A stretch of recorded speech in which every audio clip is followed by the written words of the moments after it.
Günel Ticarət Mərkəzinin müdürü Həcə Sevərlə bağlı canlı yayımda son kəz danışdı. Dünənki canlı yayımında Sevər kim mənim haqqımda danışsa artıq əssi, elə etməsinlər ki, mən də danışım, özümə nə söyləyəcəm dedikdən sonra Həcə bugün son nöqtəyi qoyub axırıncı dəfə Sevərlə bağlı açıqlama verdi. Buyurun Həcinin və Sevərin videosunu sizlərə təqdim edirəm. Mən bir kəlmə danışmaq istəyirəm. Bu günlə də söhbətə son qoymaq istəyirəm. Yəni bu kəlmə ilə söhbətə son qoymaq istəyirəm. Hamı mənə yazırsınız ki, Sevər səndən niyə işləmir, Sevər səndən niyə işləmir? Sevərlə mən işləmirəm əslində. Ola bilər haçansa işləyəcəm, indi işləməyəcəm. Sevəri mən işdən çıxarmışam. Səbəbini də soruşmayın. Sevər mənim kəscimdir, mənim yerimdir, mənim əzizimdir, mənim doğmamdır. Sevəri mən çox sevirəm. Sevərin yanında həmişə də olacam. Bugün Sevər mənə zəng eləsə, Həcim mənim çətinliyim var, mən onun yanında olacam. Amma işləməyəcəm o adamla. Xətrini çox istəyirəm, mənim doğmamdır, əzizimdir. Nə qədər mənim yanında işləyib, onu bilirsiniz, maaşının artıqlaması ilə verirəm. Açıqlamıram nə qədər vermişəm. Halal xoş olsun. Gündə Sevərlə hər gün mən 1 saat, 2 dəfə, 3 dəfə danışıram. Amma Sevərlə işçi kimi işləməyəcəm. Qısa və konkret, bu qədər. Mən rica edirəm sizdən canlı yayımımda da Sevərin adını bundan sonra hallandırmayın. Açıqlamamı verdim, qısa və konkret. Sevər mənim doğmamdır, mənim əzizimdir. Burada 2 ay mənim yanımda işlədi, 2 aydan çox. Uşağım kimi ona davrandım, özünüz canlı yayımlarda buna şahid oldunuz. Əzizləyirdim, yeməyə gedirdi, özümlə aparırdım. Hara gedirdim, özümlə aparırdım. Amma bundan sonra da ondan çalışmıram. Çalışmıram, başqa şeydə heç nə demirəm.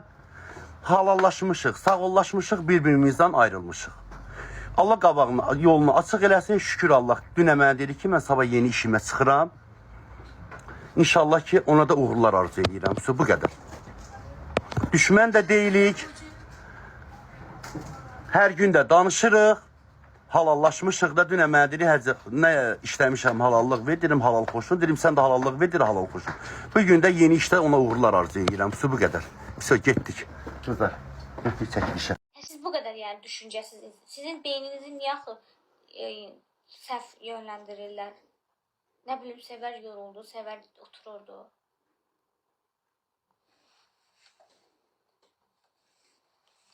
Sevər yorulmayıb da, Sevər içinə də olmayıb, Sevər öz işinə davam edirdi. Çıxardıblar, denən düzün desinlər. Yalandan az cəmaat aldadım ki, nə bilim belədir, nə bilim belədir. Özünü apara bilmir. Mən bilirsiniz nə var? Bəzi hamınızı Allaha tapşırıram. O yaxşısını da, pisini də. Yəni mən nə desəm də, siz yenə də məni qınayacaqsınız. Mənim mağazinim yoxdur, pulum yoxdur, villam yoxdur, nə bilim, telefon, bahalı maşınım yoxdur ki, siz durub mənim tərəfimi saxlayarsınız. Hesabada çıxıb mənim haqqımda boş-boş sözlər danışmayın. Başa düşdünüz?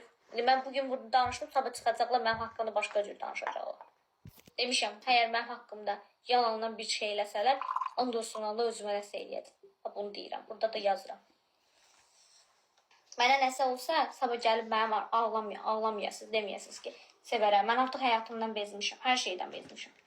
Artıq yalan dünyadan bezmişəm. İnsanların mənə güvənməməzlikdən bezmişəm. İnsanların ikiyüzlülüyündən bezmişəm, başa düşdünüz? Sənin yanındayım deyib, sonra səni it kimi çölə atan insanlardan bezmişəm. Reyting üçün hər şey edən insanlardan bezmişəm. Narahat olmayın, mən uzaq başı özümə nəsə edib çıxıb gedərəm bu dünyada. Amma mənim ahım sizin üstünüzdə olsun. Kim ki mənim qəlbimlə oynayır, kim ki məni yalandan şey eləyir, heç nə demirəm. Sizin gücünüz mənə çatır, başa. Siz ən zəif olan insana gəlib sözünüzü deyirsiniz. Amma başqası gedib ona mənim tərəfimi saxlaya bilməzsiniz. Sizi də qınamıram, çünki sizə də yanlış yola sizi yönləndirirlər, sizə yanlış. O qədər içimdə deyəcək sözlərim var ki, o qədər insanlara güvənmirəm ki, bunun kimi durub burada düzü danışsam, siz yenə də mənə səhv, mənə qınayacaqsınız. Amma and olsun ki, Allaha, əgər mən özüm o işdən çıxmışamsa, Allah mənim belimi qırsın, Allah mənim bəlamı versin. Şüşdünüz. Mənim anamdan başqa heç kimim yoxdur da, yəni anasız qalım. Başa düşdünüz? Əgər mən yalandan işdən çıxmışamsa. Heç kim işdən çıxmaz. Mən indi elə bir gündəyəm ki, Mən yəni it də iş versə mən gedib işləyərəm də, yəni başa düşdünüz?